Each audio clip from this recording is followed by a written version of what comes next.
તો આધુનિક ખેડૂતો અવારનવાર અખતરા કરતા હોય છે અને નાના નાના મશીનોથી ખૂબ સારી એવી ખેતી કરતા હોય છે.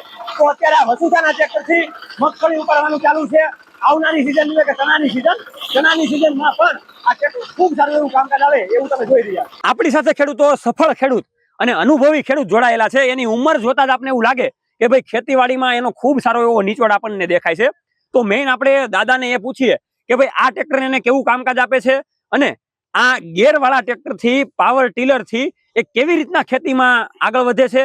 કેમ કે એની પાસે મિની ટ્રેક્ટર નથી, માત્ર આ ટ્રેક્ટર છે. તો આપણે દાદાનો અનુભવ પૂછીએ. દાદા, તમારું નામ જણાવો અને આગળ વાત કરો.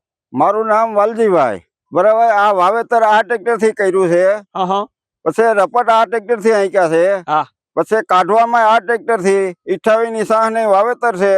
આ ટ્રેક્ટર ઓલા કરતા બહુ મજા આવે. ટોર બોર આવતો નથી અને હાંકવામાં બહુ ખાસ મજા આવે છે અને હાઈ ક્લાસ કામ બનાવે છે. હવે વાલજી દાદા, વસુધાનું ટ્રેક્ટર તમે વર્ષોથી વાપરો છો. તો મેઇન તમે ખેડૂતોને જણાવો, હાંકવામાં કેવું ઈઝી છે? હાંકવામાં બહુ હાઈ ક્લાસ છે, બહુ મજા આવે એવું છે. પછી માની લો કે એવરેજ ની વાત કરીએ તો મેન્ટેનન્સ માં સસ્તું, હાવ સસ્તું. એવરેજ માં હાવ સસ્તું. 60 લગા હાંકો તો 4 લીટર ડીઝલ માંડ જતું હોય. અને આ તમે કેટલી જાળીની મગફળીનું વાવેતર કર્યું છે? 28 ની જાળીનું વાવેતર કરેલું છે.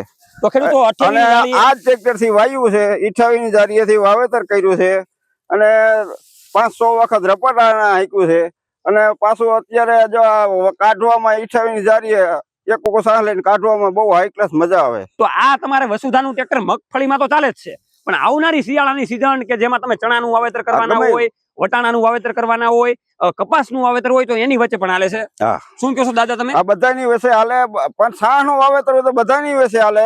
અને 5 સાહનું વાવેતર લાગત કરવું હોય તો પછી એમાં હાથી ના હાલે. ઈ ઓણિયાથી 5 સાહનું વાવેતર કરી શકે છે. આ આપણે 2 સાહનું વાવેતર 28 ની જારીએ આ ટ્રેક્ટરે કર્યું છે અને હાથી કેટલા વખત હાંકી અને આ પાછું અત્યારે કાઢવામાં એ જ ટ્રેક્ટર થી કાઢીએ છીએ. તો આ ટ્રેક્ટર ની અંદર વ્હીલ ની એક્સચેન્જ કરવા માટે ચાવી ગાળો પણ આપવામાં આવ્યો છે. તમારે જે જાળીએ વાવેતર કરવું હોય એ જાળીએ વાવેતર થઈ જાય છે. એવરેજ ની વાત કરીએ તો 3 કલાકમાં 1 લીટર ડીઝલ પીવે છે અને 7.5 હોર્સ પાવર નું એન્જિન આવે છે.